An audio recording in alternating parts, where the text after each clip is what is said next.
برائے مہربانی ڈاکٹر سعید مکی کے چینل کو سبسکرائب کریں اور بیل آئیکن پر کلک کریں۔ الحمد للہ رب العالمین والصلاة والسلام علی اشرف المرسلین وعلی آلہ وصحبہ اجمعین وبعد۔ اعوذ باللہ من الشیطان الرجیم، بسم اللہ الرحمن الرحیم۔ ما کان محمد ابا احد من رجالکم ولکن رسول اللہ وخاتم النبیین، صدق اللہ العظیم۔ برادران اسلام، سامعین و ناظرین، آج کل کے دور میں اور آئسولیشن کے ان ایام میں چونکہ اکثر لوگ سوشل میڈیا پہ رہتے ہیں رات دن، تو ایک عجیب فتنہ بپا ہے کہ اسلام کے وہ مسلمات جو نبی اسلام کی زندگی کے آغاز سے آج تک مسلمان امت کے اجماعی عقائد رہے اور قرآن حکیم کی نصوص نزول سے لے کے آج تک ان کے معنی پر امت کا اجماع رہا، اور ایمان نام ہی اس کا ہے کہ اللہ کی طرف سے آنے والے کو اللہ کی مراد پر ماننا ایمان ہے، یہی ایمان ہے۔ اور رسول اللہ کی طرف سے آنے والی کلام کو رسول اللہ کی مراد پر ماننا ایمان ہے۔ مگر آج کل بہت سے لوگ ایکٹیو ہوئے ہیں سوشل میڈیا پہ، اور اہل الحاد و انحراف، منکرین ختم نبوت، عجیب عجیب تشکیک کے کلمات پیدا کرتے ہیں مسلمانوں کے اندر، جن میں سے ایک یہ بھی ہے کہ آیت خاتم النبیین ہو یا دیگر کوئی آیت، حضور کے آخری نبی ہونے پہ تو کوئی نص قطعی نہیں، محکم نہیں یا قطعی دلالت نہیں۔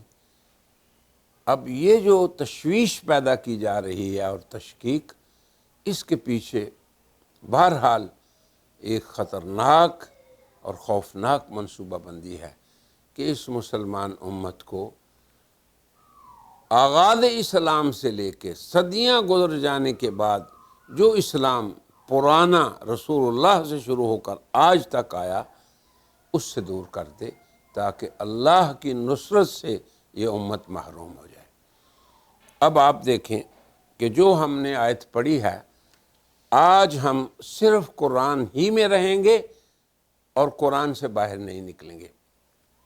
اس لیے ہم یہ کہتے ہیں کہ ہم اس آیت کی تحلیل کرتے ہیں، انالیسس کرتے ہیں یا تجزیہ کرتے ہیں۔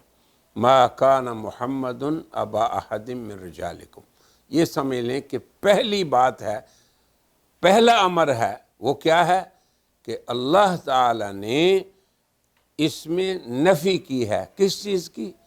جناب محمد صلی اللہ علیہ وسلم کے کسی مرد کے باپ ہونے کی۔ یہ ہے ایک پہلی بات یا پہلا امر جو اولین امر اس آیت میں بیان ہوا۔ دوسرا کیا ہے؟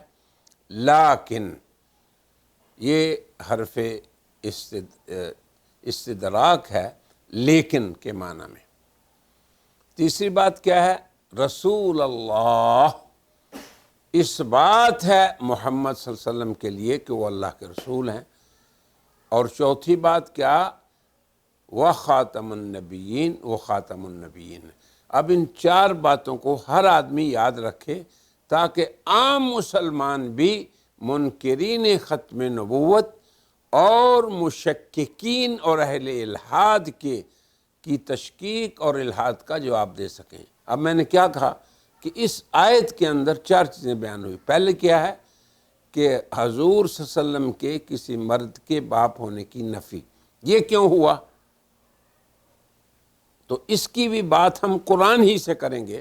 اس آیت سے پہلے حضرت زید رضی اللہ عنہ اور حضرت زینب رضی اللہ عنہ، ان کی شادی، پھر ان کے درمیان اختلاف کے قصے کا ذکر ہے۔ وَإِذْ تَقُولُ لِلَّذِي أَنْعَمَ، یہ بھی قرآن کے اندر ہی ہے۔ تو پھر اس کے بعد جب زید کو لوگ زید ابن محمد کہا کرتے تھے تو اللہ نے منع کر دیا ادعوہم لآبائہم۔ تو اب کفار نے یہ کہا کہ اس شخص کا تو کوئی نرینہ اولاد ہی نہیں، بچپن میں ہی فوت ہو گئے، اب یہ زید بڑے تھے، ان کی نسبت ہی ختم ہو گئی تو اس کا نام مٹ جائے گا۔ یہ سب سے پہلی بات ہے جو کہ تان تھا مشرکین کا جناب محمد رسول اللہ۔ دوسری ساتھ ہی یہ تھی کہ جب حضرت زینب امہات المومنین بن گئیں اللہ کے حکم سے، اور تبنی کی رسم کو اللہ نے حضور اکرم صلی اللہ علیہ وسلم کی عملی سیرت سے ختم کیا، کیونکہ رسموں کو توڑنا بہت ہی مشکل کام ہوتا ہے، اور اس کے لیے اللہ نے سب سے محبوب اور سب سے اعبد الناس بندے جناب محمد رسول اللہ کو اختیار کیا۔ تو جناب محمد رسول اللہ نے کیا ثابت کر دکھایا، حالانکہ آپ نہیں چاہتے تھے کہ یہ کام ہو، تبدی فی نفسک ما اللہ مبدی، کیونکہ لوگ کیا کہیں گے کہ زید کی بیوی سے شادی کر لی اور اپنے بیٹے سے۔ تو اس کا جواب اللہ نے اس میں دیا، اور یہ سب قرآن کے اندر ہی ہے، باہر نہیں میں نکلا۔ کیا جواب دیا کہ حضرت محمد تمہارے مردوں میں سے کسی کے باپ نہیں۔ اب دیکھیں یہاں پہ کئی چیزوں پہ رد کیا۔ جو تان کرتے تھے زید کی نسبت کے کٹ جانے پہ، اور زوم کرتے تھے کہ اب اس کا نام مٹ جائے گا کیونکہ اس کا کوئی بیٹا نہیں، اور بیٹوں سے ہی نسب اور سلسلے چلتے ہیں اور ذکر رہتا ہے، اور پھر ساتھ اس امر میں بھی تان کرتے تھے کہ حضرت زینب زید کی بیوی تھی اور اس نے اپنے بیٹے کی بیوی سے شادی کی۔ ان سب کا جواب ما کان محمد ابا احد من رجالکم، اس نفی کے اندر جامع طور پہ اللہ نے چند کلمات میں مشرکین اور اعدائے پیغمبر کے تمام اشکالات کا جواب دے دیا۔ یہ بات یاد رکھیں آپ، ہمیشہ جب اس آیت کو سمجھیں تو اس شان نزول کے ساتھ سمجھیں، اور اس کا بھی ذکر قرآن میں ہے۔ دوسری بات، لیکن کیوں آیا؟ لیکن تو اس کو بھی سمجھے، اس کی قوت کو بھی سمجھے۔ جب ان لوگوں نے یہ کہا کہ اس کا نام مٹ جائے گا تو اللہ نے فرمایا کہ تمہارا یہ زوم بالکل باطل ہے اور ایسا نہیں ہو سکتا، کیونکہ وہ کیا ہیں؟ اللہ کے رسول ہیں، رسول اللہ، اور رسول اپنی امت کا باپ ہوتا ہے اور اس کی بیویاں امہات المومنین ہوتی ہیں۔ تو جب اس کی امت قیامت تک چلے گی تو اس کا ذکر قیامت تک رہے گا۔ اب آگے سمجھیں بات کو، یہ رسول اللہ کا جواب ہو گیا۔ پھر آگے فرمایا وَخَاتَمَ النَّبِيِّينَ، کیسے رسول ہیں؟ جو خاتم النبیین ہیں۔ یہاں آپ بات سمجھیں، اس پورے قصے میں اللہ بتانا یہ چاہتے تھے کہ رسول اللہ کا ذکر طویل عرصہ جب تک دنیا قائم ہے رہے گا۔ تو اب خاتم کے 6 معنوں میں سے کون سا معنی یہاں فٹ ہوگا؟ خاتم کا معنی ہے انگوٹھی، نگینہ، مہر، اور اسی طرح گدی کا گھڑا، اسی طرح جو جانور کے پاؤں کی سفیدی ہوتی ہے وہ، اور پھر چھٹا معنی ہے آخری ہونا۔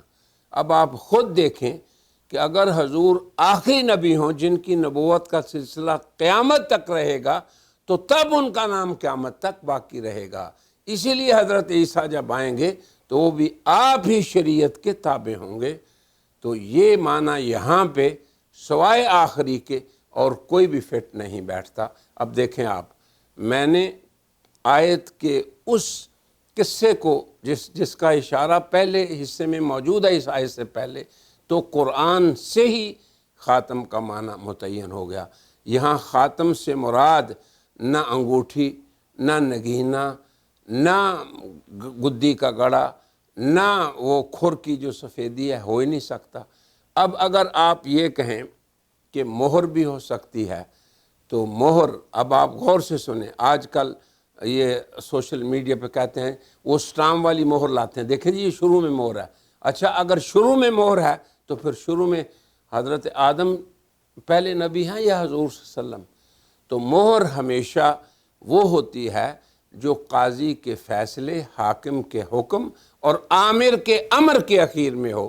تو اللہ تبارک و تعالی نبوت کے باب میں حاکم ہیں، فیصل ہیں، اور انہی کا فیصلہ چلے گا۔ اگر آپ خاتم بھی کا معنی ختم بھی لیں، مہر بھی لیں اور آخر بھی لیں، یا خاتم النبیین، جو بھی معنی لیں، دیکھیں خاتم کا لفظ جب 6 میں مشترک ہے تو مضاف الیہ سے پتہ چلے گا۔ اب جب نبیوں کی آپ خاتم ہیں، یہ خاتم تے کے فتح کے ساتھ میں بتا رہا ہوں، تو پھر یہاں پہ کوئی بھی معنی ان 6 میں سے فٹ نہیں بیٹھ سکتا سوائے 2 کے۔ ایک یہ کہ وہ مہر ہیں نبیوں کی، تو مہر نبیوں کے سب سے آخر میں لگے گی۔ یہ نہیں کہ وہ نبیوں کو بنائیں گے۔ رسول اللہ نبوت ساز نہیں، نبوت کے خاتم ہیں، کیونکہ دوسری قرات ہے وخاتم، ختم کرنے والے۔ اب ابھی تک میں نے حدیث کی بات نہیں کی، اسی آیت کہ محبت جناب محمد الرسول اللہ صلی اللہ علیہ وسلم ہے، اور یہی معنی انہوں نے سمجھا اس سے، یہی صحابہ نے۔ اسی لیے حضور کے زمانہ میں جس شخص نے دعوی نبوت کیا اور باقی سب چیزوں کو مانا، صرف حضور کے آخری نبی نہ ہونے کو مانا، تو حضور اکرم صلی اللہ علیہ وسلم نے اس کو مسلمان سمجھ کے اس سے جنگ نہیں کی، بلکہ اس کو دارِ اسلام سے خارج سمجھ کے اس کے لیے لشکرکشی کی۔ یہی ابو بکر نے کیا، اور یہی صحابہ کرام نے، اور یہی مفہوم تابعین، تبع تابعین، محدثین، مفسرین اور آج تک کے مسلمانوں نے کیا۔ اور اگر آج کل اس سوشل میڈیا پہ منکرین ختم النبوت ایکٹیو ہوئے ہیں، تو یہ میں نے اس طرح سمجھایا اس لیے کہ قرآن پاک کے الفاظ اس بات پہ دلالت کرتے ہیں کہ نبیوں کا خاتم وہ ہے جو اس سلسلے کو ختم کرنے والا ہو، نہ کہ جو اس سلسلے کو چالو کرنے والا ہو۔ وآخر دعوانا ان الحمد للہ رب العالمین۔